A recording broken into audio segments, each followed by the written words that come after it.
Je vais appeler les différents orateurs, donc Patricia et puis Johan Chapelle pour notre deuxième table ronde, avec une session questions, discussions, avec toutes ces différentes thématiques. Donc on a bien pu aborder ici d'une part la complexité du matériau bois. Moi j'adore quand j'enseigne ce matériau-là, de dire que c'est le matériau composite le plus complexe que la nature nous ait produit. Donc ça passe par une bonne compréhension de ce matériau. Mais une fois qu'on a réussi à le comprendre, à le maîtriser, on l'a bien vu ici, les innovations n'ont aucune limite. Donc, on peut commencer par des questions dans le public, même procéder. J'ai ma collègue qui passe avec le micro. Est-ce qu'il y a des questions? Oui, alors, on va prendre dans l'ordre.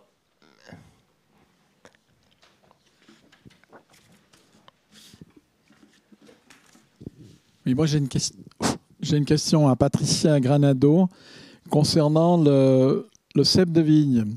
Vous parlez d'une approche écologique. Est-ce qu'il y a une approche écologique d'amener un cep de vigne du Valais jusqu'à Bienne, ensuite de l'imprégner et puis de le densifier pour fabriquer les bijoux, peut-être dans une quantité assez intime? Est-ce que c'est vraiment une dimension écologique? Je me demande là si on ne fait pas un peu de greenwashing, pour prendre le terme à la mode.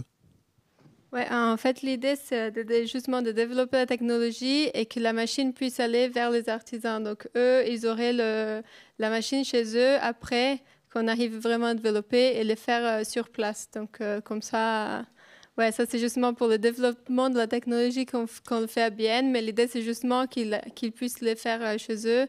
Et aussi, ouais, on est dans cette étape de recherche, justement. Et aussi, la partie de résine biosourcée, c'est aussi des idées. Aussi, la traçabilité des vignes, c'est très important. Donc, essayer de suivre cette chaîne au plus proche et le faire le plus local possible. Donc, c'est quand même une échelle petite, mais ils veulent le faire dans leurs ateliers, en fait.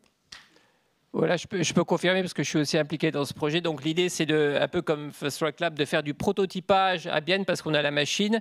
Donc effectivement, on se fait livrer en cep de vigne, mais après, l'idée, c'est que cet entrepreneur fasse aussi des levées de fonds une fois qu'il est sûr qu'on a validé cette technologie et qu'on puisse lui installer tout l'équipement nécessaire. Et là, je peux garantir que les cépages, là, on travaille sur la région de Martigny, donc ils sont dans un rayon de quelques kilomètres. On a vraiment une grande traçabilité jusqu'au type de cépage. Donc, on peut dire c'est du pinot qui part en production, c'est du gamay. Donc, on a une vraiment très, très grande traçabilité. Et comme l'a dit Patricia, on travaille sur cette nouvelle génération de résine pour avoir vraiment un matériau 100% également biodégradable. Enfin, pas aussi rapidement que les cartes de visite. On espère que ça tiendra quand même. Enfin, on veut que ça travaille et que ça tienne beaucoup plus longtemps. Il y avait une deuxième question. Guillaume? Oui. Je vais essayer de parler fort. Alors, en fait, c'était vraiment plus clair que dans la présentation de Patricia, mais j'étais curieux aussi de Johan et Gaspard, de savoir à peu près quelles sont les infrastructures que vous occupez. Quelles sont les infrastructures que vous avez maintenant, les besoins en termes d'espace que vous avez maintenant, et si vous voyez que ça va évoluer. Et puis d'une certaine manière, en fait, comme vous présentez la chose, ça a l'air d'être des choses qui sont très propres, qui font pas de bruit, et puis qui peuvent trouver leur place finalement en ville, et pas forcément très loin dans les zones industrielles, proches de grosses industries. Et du coup, je trouve qu'il y a peut-être un phénomène intéressant. Je voulais vous entendre là-dessus. Alors, pour la densification, c'est vrai qu'en fin de compte, il faut une grosse presse, comme on a vu. Si on veut juste densifier du bois, après, si on veut produire en quantité un produit, comme les cartes de crédit, là, il faut avoir... il n'y a pas que la densification qui est importante, il faut des machines qui permettent de faire la découpe, etc. Et puis aussi, la grande difficulté, ça devient pour nous, en ce moment-là, c'est les restrictions en matière de sécurité. Parce qu'on ne peut pas simplement avoir sur un fichier Excel les numéros de compte et puis les noms de chaque client pour qui on doit faire. Donc, c'est-à-dire qu'il faut avoir des centres qui sont sécurisés pour pouvoir traiter ces données confidentielles. Donc, c'est plutôt à ce domaine-là.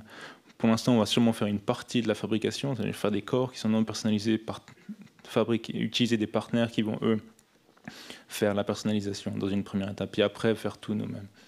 Donc, c'est la première étape. Mais pour la densification, soit pour le bois de lutherie, c'est exactement quelque chose qui est assez simple à faire, c'est-à-dire qu'il suffit d'avoir une grosse presse, puis la bonne technologie, et ça pourrait être fait dans un une petite infrastructure. Pour l'instant, nous, on est situé à l'EMPA Dubendorf, c'est-à-dire qu'on est une spin-off, c'est-à-dire qu'on a pu utiliser pendant un certain temps, avec un petit peu d'aide de l'EMPA, les locaux. Mais maintenant, en fait, on est considéré plutôt comme, pas une nuisance, mais c'est le temps qu'on parte, enfin, on va dire. Ouais, de notre côté, nous, on a un garage, en fait un ancien garage, tout simplement. Donc ça pourrait être effectivement en milieu urbain ou pas. À l'époque, on était à Bussigny, dans la zone industrielle, parce que là-bas, on pouvait faire tout le bruit qu'on voulait. Mais on a aussi travaillé au centre-ville de Lausanne, à la place Chaudron. Donc voilà, on n'a pas des machines non plus qui font énormément de bruit. L'équipement, et je te rejoins Gaspard là-dessus, pour tout ce qui est prototypage, c'est relativement léger. C'est des machines qui sont assez faciles à déplacer. On n'a pas de machine qui fait plus d'1 tonne. Par contre, là où ça se complexifie, c'est en passage en industriel. Et ce n'est pas uniquement une question de nuisance sonore ou autre, mais surtout une question d'espace et du prix du mètre carré. Donc ouais, c'est clair que pour nous, l'objectif étant d'amener un renouveau dans la production Swiss-made et du coup de pouvoir produire des séries de 200 à 500 exemplaires. Là, on a besoin de beaucoup plus de surface et du coup, on est quand même content d'être dans un endroit plutôt rural où il y a de la place autour, plutôt qu'au centre-ville de Lausanne. Par contre, vous avez la proximité avec les clients. Exact. Et puis... loin. Ouais, alors ça c'est essentiel. Et au-delà du fait que, oui, il y a la proximité avec les clients à Lausanne, mais déjà toutes les marques de ski ne sont pas à Lausanne. Par contre, il y a énormément de gens dans l'industrie du ski qui va skier à Verbier. Je t'entendais Verbier. Ouais. Alors ouais, complètement. Et là, on a beaucoup de gens en fait qui sont de passage et du coup qui viennent visiter un peu de manière très occasionnelle et spontanée. Ils viennent chez nous, ils voient ce qu'on fait. Donc on est plus accessible au Chables en fait, paradoxalement, qu'au centre-ville de Lausanne où il faut vraiment faire un détour pour venir nous voir. Dans ce sens-là, c'est aussi quelque chose que je trouve intéressant dans cette idée de bioéconomie. On a de nouveau accès à ce que vous faites. Oui, alors dans l'ordre, une question là, puis après, monsieur.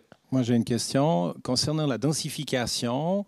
Est-ce qu'on peut cintrer en même temps qu'on densifie, ce qui pourrait avoir une synergie entre le ski, le snowboard et la densification, ou bien au moment où vous pressez, ça revient pratiquement, peut-être pas à l'horizontale, mais il reste une petite courbe, mais pas suffisante, ou bien pas assez stable. Le centrage et la densification, enfin, c'est deux phénomènes ces deux procédés qui sont très semblables. L'idée de base, c'est qu'on augmente la température du bois au-dessus de la température de transition vitreuse de la lignine. À ce moment-là, on peut tordre le bois, on peut le cintrer, mais si on a assez de force, on peut aussi le densifier. Donc, ce qu'on pourrait faire, c'est avoir des moules et puis justement densifier le bois dans une forme. Après, pour les skis, ça du pourra sûrement mieux expliquer, c'est qu'ils ont besoin d'un matériau très rigide à l'extérieur, mais au centre, ils veulent plutôt quelque chose de très léger. Donc le bois densifié à ce moment-là est sûrement très utilisable. J'y pense aussi dans ta présentation pour utiliser justement ces plaquages qui ont des excellentes propriétés mécaniques, mais plutôt en couche fine à l'extérieur, puis garder quelque chose de très léger au centre du ski, qui permet d'avoir un ski léger et rigide à la fois. Ouais, le gros problème de la densification pour nous, c'est le poids. Donc à part si on fait des skis de descente pure, mais c'est pas le gros aujourd'hui de notre business, on a une chasse au poids. Pour des skis notamment de randonnée, de freeride, etc., où les gens veulent avoir des skis qui sont à la fois légers et stables. C'est vrai que le bois dense, sans parler de densification, nous on utilise le bambou qui est un bois, une essence extrêmement lourde. Ça, c'est vrai que c'est un problème, mais par contre, encore une fois, c'est des opportunités d'utilisation pour l'utilisation très spécifique. Je pense par exemple, tu mentionnais le top sheet, donc la surface de protection du dessus, mais je pense aussi au champ, où aujourd'hui, nous, on a un peu un problème sur certains skis que, dépend de l'utilisation, ils commencent à s'user, tout simplement, c'est du bois. Du coup, les gens prennent des écharpes dans les doigts. Donc, c'est des petits détails comme ça, mais ouais, on doit continuer à faire évoluer nos produits et du coup, continuer à utiliser d'autres matériaux, d'autres procédés externes. Puis après, pour le cintrage, on va dire que là, n'importe quel pressage avec contreplaqué fait le job pour nous. Donc, on est assez flexible là-dessus. Oui, bonjour. 2 questions. La première, quels sont les types de colorants que vous utilisez avant la densification? Puis la deuxième question, quelle est la taille maximum des presses à densifier sur le marché actuel, si on veut quitter le domaine de vos laboratoires et aller dans l'industrie? Je vais répondre en tout cas. Pour les colorants, ce qu'on utilise, nous, c'est en fait le noyer. Donc c'est la couleur du noyer. Une fois que vous avez vu la pièce d'épicéa que j'ai montrée dans la photo précédemment, l'épicéa est beaucoup plus foncé que la couleur qu'on connaît. C'est simplement, il y a un procédé thermique c'est comme pour le cintrage, on doit chauffer le bois, et lorsqu'on chauffe le bois, il colore un petit peu. C'est la même chose que le bois thermotraité.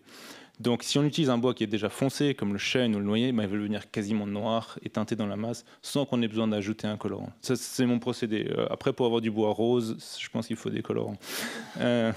Ensuite, pour la taille de la presse, nous, on a dû la développer nous-mêmes, cette presse-là. C'est-à-dire qu'on a travaillé avec l'entreprise pour justement avoir une presse qui soit capable d'avoir assez de pression et une assez grande surface. Donc c'était un développement qu'on a fait. Au début, les premiers essais, c'était une presse de laboratoire, beaucoup plus petite que ça.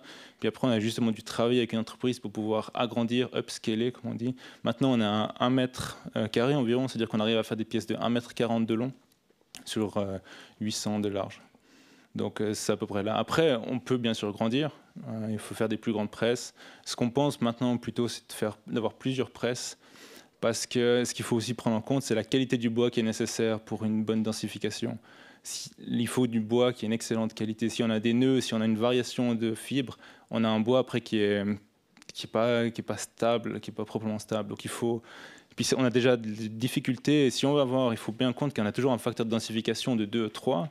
Donc si on peut avoir avec une pièce d'épicéa de 100 de haut, d'1 mètre de long, 100 nœuds, droit de fil, voilà, c'est beaucoup plus long, on ne trouve pas. Donc, c'est pour ça qu'à mon avis, ce sera plutôt plusieurs presses pour après avoir une plus grosse quantité de production. Oui, de notre côté, pour la coloration, bien sûr qu'il y a aussi cette possibilité de juste le bois un peu plus foncé, par exemple, par le thermotraitement et tout. Et moi, je travaille aussi dans un autre projet où on travaille aussi avec la coloration et on a des colorants, tout simplement même des colorants alimentaires qui sont solubles à l'eau et on arrive à les imprégner comme ça après sécher le bois, par exemple. Donc, normalement, c'est des substances très... qui ne sont pas nocibles à la santé. Des fois, c'est vraiment des colorants très, très simples. Après, je ne sais pas exactement ce qu'Elena a utilisé. Je pense qu'elle pourrait donner plus de détails si vous voulez venir à la galerie parce qu'elle a essayé aussi des choses différentes. Mais je sais que c'est vraiment des colorants tout bêtes, même des colorants alimentaires qu'on arrive à faire entrer dans les bois et voir. Ça dépend beaucoup du type de bois, s'il se laisse imprégner très homogénément ou pas. Mais une fois que ça se passe, c'est tranquille. Après, il faut justement combiner soit les colorants, soit la couleur du bois ou le traitement pour essayer d'arriver à des possibilités. Mais en général, c'est des poudres de colorants alimentaires, par exemple. Donc vous avez proscrit des colorants à l'anilline ou des choses comme ça? Par exemple, oui. Ça existe plus. Ah non, Anilline, c'est fini. Plus personne n'utilise ça.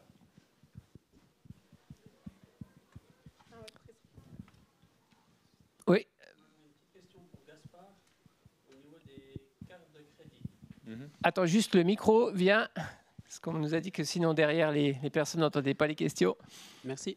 Alors c'est au niveau des cartes de crédit et de la résistance à l'humidité. Parce que le bois qui n'est pas densifié, il va gonfler. Est-ce que le bois densifié, il gonfle aussi ou beaucoup moins? Ou est-ce que c'est... Toujours dans la même approche, si on n'injecte pas de résine dans le bois il reste sensible à l'humidité. Donc maintenant, ce qu'on essaie de faire, c'est d'ajuster les paramètres pour qu'on passe les tests, en fait. C'est un monde de normes aujourd'hui, et on a certaines exigences dans les standards ISO qui nous disent les cartes ne doivent pas gonfler de plus de tant de % après 1 heure à ce climat-là et après 24 heures à ce climat-là. Et ce que j'essaie de faire, c'est justement qu'on passe ces tests. Et en modifiant le bois le moins possible. Pour l'instant, on arrive à le faire, donc j'espère qu'on n'aura pas besoin d'utiliser des résines pour le stabiliser plus, mais ça, on verra dans le futur. Oui. Est-ce que ce n'est pas une hérésie de faire passer le bois compressé pour une panacée? C'est bien un bois de surface qui est intéressant pour sa dureté, mais ce n'est pas intéressant de faire un bois qui a 100 mm d'épais. Il a ça de magnifique, le bois, c'est qu'il est justement poreux. Sa structure fibreuse en fait un matériau idéal en termes de rigidité, poids.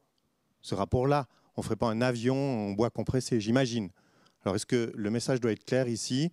C'est un bois de surface. C'est ça ma question. Puis deuxième, est-ce qu'on peut le laminer, en fait, au lieu de le presser avec... Voilà, c'est une question.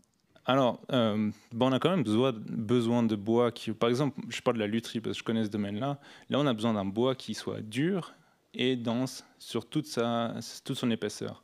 Parce que si on peut aussi faire, les premiers violons étaient comme ça, où ils avaient un plaquage juste d'un bois un peu plus dur, puis une touche en épicéa. Mais il faut s'imaginer qu'à ce moment-là, on a une autre masse. Et cette masse va vibrer à d'autres fréquences, et de ce moment-là, le violon va sonner complètement différemment. Après, c'est clair, on ne va pas faire des avions en bois densifié, même des skis, ça n'a pas vraiment de sens. Ce qu'on propose, c'est juste un bois qui soit aussi dur et dense que de l'ébène, que des bois exotiques, mais qui viennent de Suisse. Ce n'est pas l'idée qu'on remplace tout avec ce matériau-là. Exactement. Après, on peut laminer. Il y a des procédés industriels où c'est juste une presse qui va juste densifier la surface sans que ce soit densifié au cœur. Ça peut être utilisé pour d'autres applications, par exemple des parquets, etc. Mais ce qu'on essaie de faire, c'est vraiment un bois qui était complètement densifié avec la première utilisation qu'on a décrite, justement la lutherie, là où ils ont vraiment besoin d'un matériau comme ça. Je peux peut-être apporter aussi un complément, parce qu'on a d'autres travaux qui sont en cours en ce moment. Donc il y a une utilité peut-être de remplacer certaines pièces métalliques, des connecteurs métalliques, donc on parle de plus petites dimensions. On a vu les applications, des goujons pour les structures que vous avez présentées. On travaille avec la machine-outil, donc savoir que pourquoi pas aussi remplacer des pièces d'aluminium ou de matériaux plus lourds. Donc on travaille sur le moulage et la densification. Donc là, pour nous, c'est quand même important de pouvoir densifier dans la masse pour dire voilà, on a des propriétés comparables à un acier ou un aluminium léger. Voilà, les ports sont complètement ouverts, mais c'est clair, le bois reste un matériau d'ingénierie. Avant tout, utilisons cette porosité aussi, parce qu'on connaît tous les avantages qui y sont liés. Mais voilà, c'est des questions qu'on se pose en permanence. Et je dis toujours, pour certaines applications, on va garder plus la densification de surface, ou alors on va faire une densification en masse. J'avais vu, oui, une autre question. Vous venez de mentionner le parquet, mais sinon, dans le domaine de la construction, vous avez pensé à quelles applications? Peut-être si vous pouvez développer un peu les réflexions que vous avez menées. Ouais, la construction serait intéressant. Le problème, ça va être le coût, clairement. Le bois suisse est déjà cher. Il faut imaginer que notre procédé, en fait, on va réduire le volume par 3. Donc, le prix du cubique augmente déjà par 3. Et puis ensuite, on est limité par les dimensions. Après, d'un point de vue seulement ingénierie, ce serait très intéressant d'avoir, par exemple, des lamellés collés avec la zone de tension qui serait en bois densifié. Il y a des lamellés collés qui sont faits. On a la partie supérieure qui est en épicéa et la partie intérieure qui est en frêne ou en bois feuillu, justement pour avoir des meilleures résistances à la tension. Avec notre bois, on a une résistance à la tension qui est 3 à 4 fois supérieure à l'épicéa de base. Donc, du point de vue ingénierie, ça serait intéressant. Économique, ce serait... C'est ça, parce vu qu'en fait, on a 3 fois plus de bois sur le même volume. Donc, c'est ça qui serait intéressant. Mais économiquement, pour l'instant, on n'y est pas encore. Peut-être, si j'ai assez d'argent pour acheter 5-6 presses, là, on arrivera. Ouais.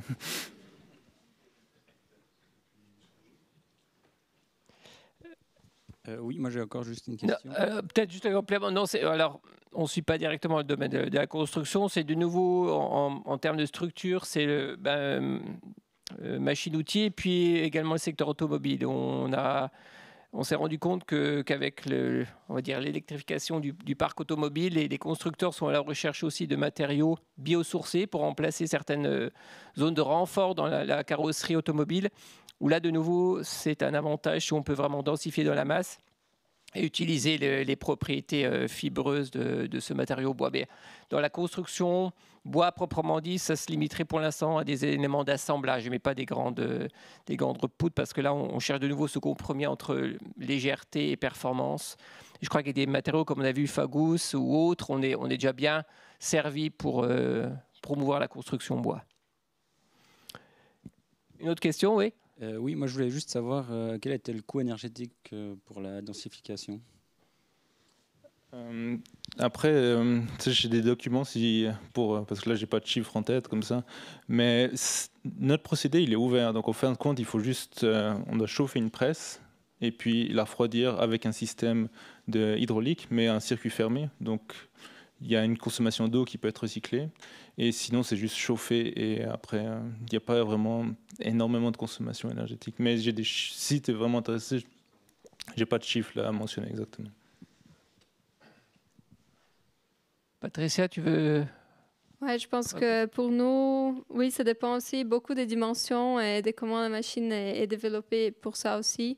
Mais l'idée pour nous, ça dépend de comment on travaille avec les produits. Mais on a normalement, quand on travaille avec les bois, on a une chambre. Donc on arrive à contrôler la température là-dedans et c'est quand même, ça tire là-dedans. La chaleur, c'est aussi de la chaleur et après de la pression. Et après, avec les Septeving, ça dépend aussi de la moule et des conditions qu'on veut mettre autour. Donc, je pense que ça pourrait devenir beaucoup plus délicat. Par exemple, quand on parle de taille beaucoup plus grande ou ouais, dans une autre dimension. Mais pour l'instant, c'est plutôt juste chauffé et c'est dans une petite chambre, en fait, ou dans un petit morceau. Donc, c'est pas des grands... je pense que, ouais, je sais pas exactement la machine qu'on a au laboratoire, mais normalement, quand on travaille avec dans une chambre très contrôlée, on n'a pas des énormes dépenses énergétiques dans ce sens-là. Après, dans le cas de l'ébène, c'est sûrement moins que faire venir un porte-container de l'autre bout de l'Afrique pour amener 1 mètre cube d'ébène. Donc là, je pense qu'on est du bon côté. Non, ça c'est... Ça pour ça, oui, ça vaut la peine d'un point de vue écologique parce qu'en plus, ce qu'on ne voit pas, c'est que l'ébène, on en trouve, il n'y a pas tous les bois qui font ce bois noir au centre. Il n'y en a qu'un 1 sur 100 qui fait vraiment cette... Puis il faut les couper pour le savoir. Donc là aussi, il y a une grande perte qui se fait à ce niveau-là. Et puis ensuite, la qualité qu'on trouve est toujours parce qu'on en coupe trop. Donc dès que le bois est un petit peu à peu près noir, ils l'utilisent. Mais en fin de compte, les luthiers nous disent que maintenant, le bois, il a souvent des marques, il a souvent des colorations un peu brunes. Et puis les pores deviennent toujours plus gros aussi parce qu'il est un peu moins dense. Puis c'est pour ça qu'un bois qui est aussi noir et aussi dense que ce qu'on provient, ça se trouve quasiment plus maintenant. Une question, oui, tout en haut. Oui, c'est plus pour le ski au niveau économique par la suite. Le coût des skis qui sont produits ici, vous arrivez à être concurrentiel, vous arriverez à être concurrentiel réellement avec des prix des skis qui sont développés en Chine et ce genre de choses? Alors, c'est une très bonne question. Économiquement, aujourd'hui, sur des toutes petites séries, évidemment pas, pour des questions simplement de volume. Ce que je montrais aussi dans la présentation tout à l'heure, c'est qu'on est face à une industrie qui est très classique, très traditionnelle, et qui a en fait énormément d'optimisation à faire. Donc, je rejoins un peu Gaspard sur l'idée de connecter en fait la production. Et aujourd'hui, c'est vraiment dans ce sens où nous, on veut avancer. On n'avancera clairement pas dans une industrie Swiss-made sans avoir un support technologique fort et vraiment une place forte au machine learning, à la technologie, à des systèmes connectés, parce que tout simplement, la main-d'œuvre ne nous permettra pas d'être concurrentiel. Donc l'objectif, je pense que pour nous, c'est pas d'arriver au prix de la Chine, ni même de la Tunisie. Je pense que déjà, si on arrive à être en concurrence avec l'industrie autrichienne, ce sera déjà un bon point. Et puis, je pense qu'on a aussi un seuil de tolérance de l'ordre de 20 à 30% sur le prix du produit final pour le client, parce que le Swiss Made aujourd'hui, ça a de la valeur, et les gens sont quand même prêts à payer un premium prix pour ça.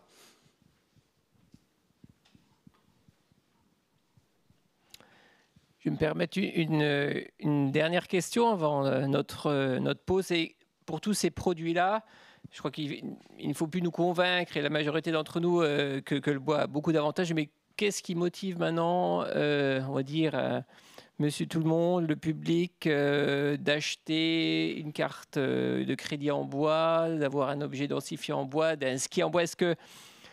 Je me pose toujours la question, voilà, on est dans notre monde, on est convaincu, mais qu'est-ce qui maintenant attire? Qu'est-ce qu'il faudrait faire encore plus pour faire connaître ce potentiel? Donc on a des manifestations comme aujourd'hui, on est dans la presse, mais est-ce qu'il y a des arguments sur lesquels on pourrait maintenant capitaliser, on va dire surfer, pour encore mieux vendre ce matériau qui est formidable? Je pense qu'il y a aussi une information à faire. Alors, je trouve qu'on est souvent heurté, enfin, quand on discute avec des gens, il y a souvent cet argument, si vous utilisez du bois, vous coupez la forêt.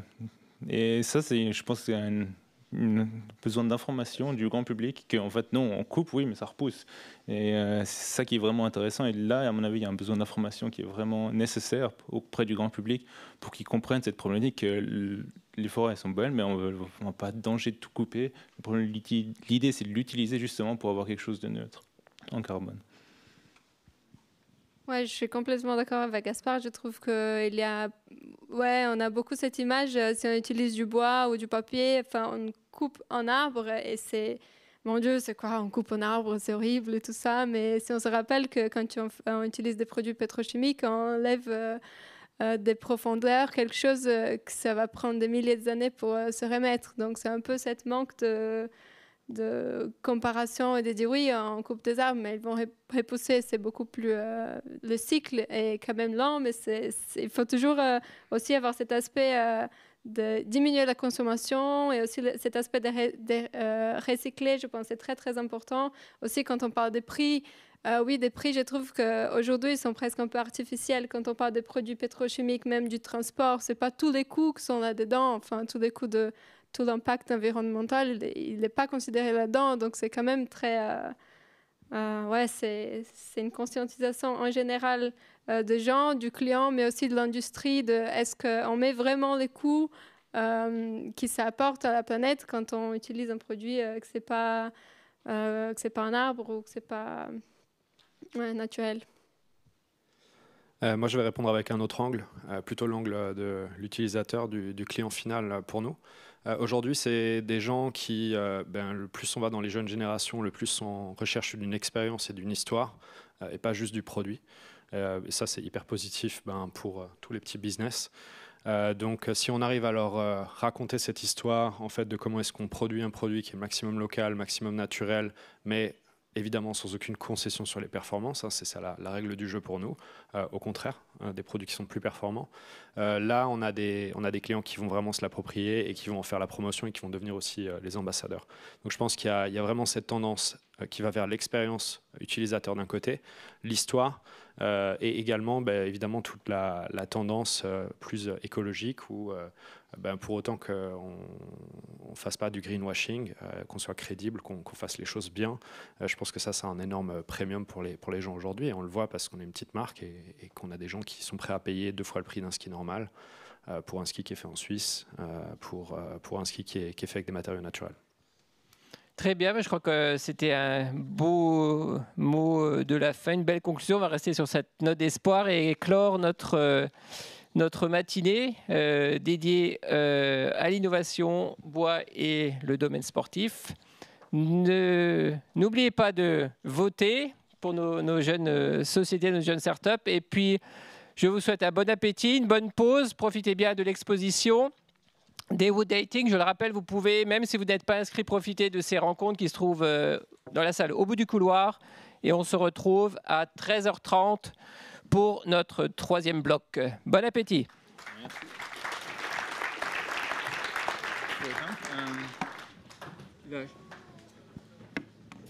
Je pense.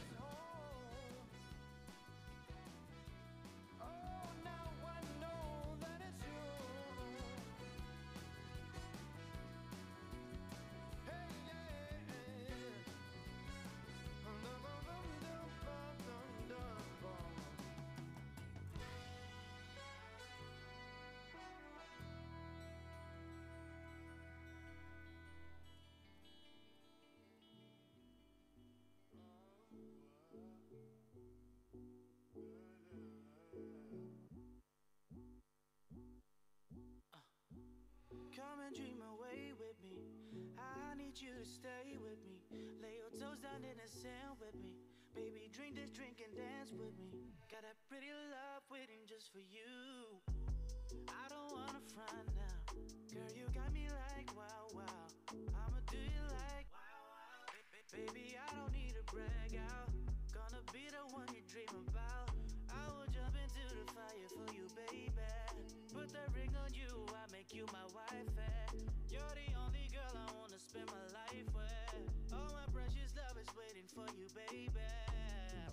When I close my eyes, all I see is you. Constantly concentrating on all your moves. Things I do to you, you don't have no clue. I'm just hoping that you wanna be with me. Come kick it with me. Roll it up with me. Tick-tock with me. Hoping that you wanna be with me. Trying to start a life with ya. Forever I'ma vibe with ya. Getting angry cause you eating all my fries, but I'ma die for ya. I even catch a lie for ya, for ya, for ya. Girl, I am so into ya. Keep your hands down, I'm this album just to spend more of my time with you. Baby girl, I'm about to fly with you, with you, with you, with you, with me, with you.